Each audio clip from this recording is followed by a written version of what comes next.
Hi, this is Michelle Caskey from homeschoolyourboys.com, and today I want to talk to you about something that is a huge blessing to homeschoolers, and I want to talk to you about if there's a way that we could actually pass that blessing on to our kids.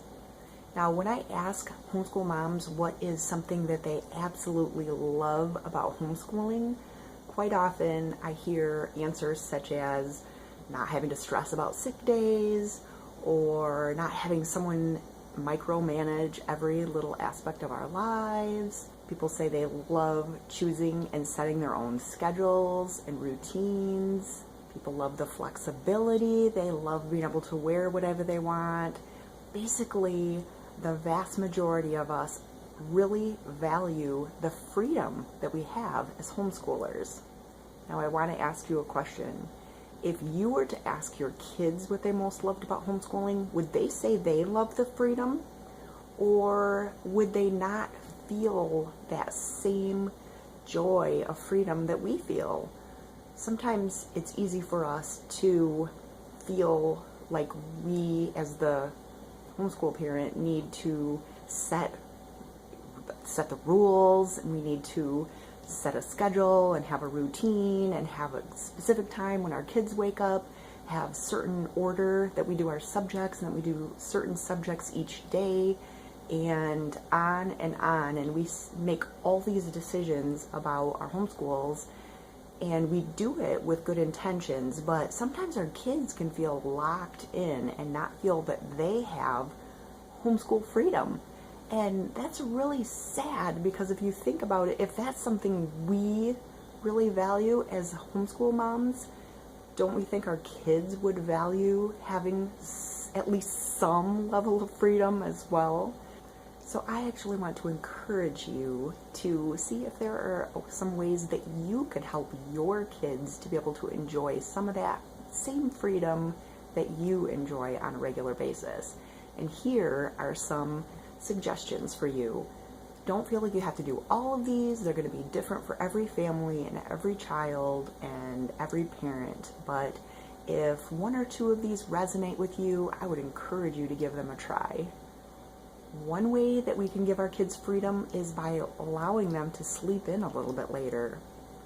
Rather than having a specific time that we have to start our homeschools every morning, especially when our kids hit the tween and the teen years, they are going to require a little bit more sleep. Their bodies are changing drastically, and they need more sleep at that time in their lives than they did when they were toddlers.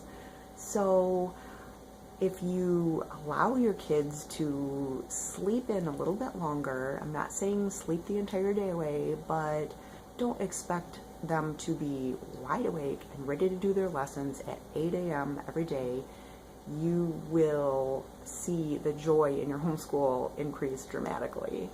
Another way to share homeschool freedom with our kids is to let them make some choices. This is something that we can do with our kids when they're old or young,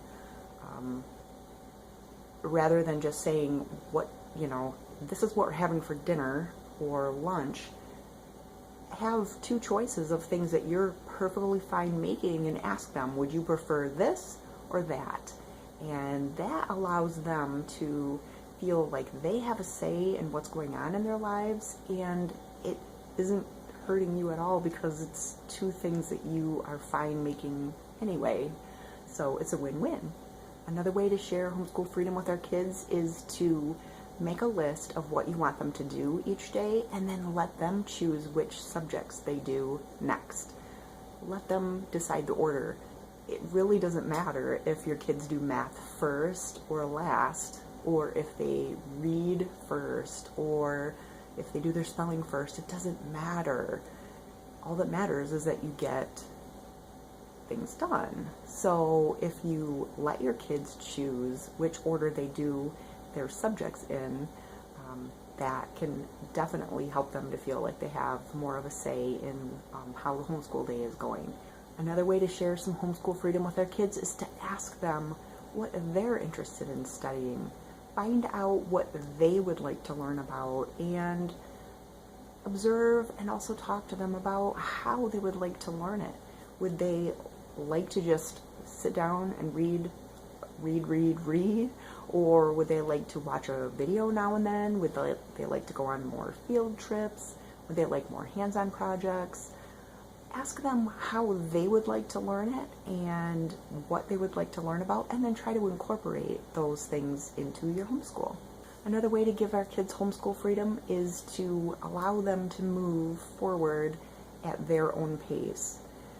It's not bad to push our kids a little bit, and they're going to need that from time to time, but some of our kids are going to excel in some areas and struggle in others where maybe their siblings did the opposite. So rather than expecting them to move along at a specific pace, allow them to really learn and absorb things in a way that's best for them. So as you can see, sharing homeschool freedom with our kids doesn't have to be that difficult. It doesn't have to mean that we completely change the entire way that we're doing our homeschooling, but if we make a few little tweaks here and there, we can help our kids to also feel that homeschool freedom is something that they love and value, rather than feeling like we're stifling them or forcing them to do everything the way we want to do it. So hopefully that helps you and helps your kids to feel more of that homeschool freedom. Again, this is Michelle Caskey from homeschoolyourboys.com, and I hope that you have a wonderful day.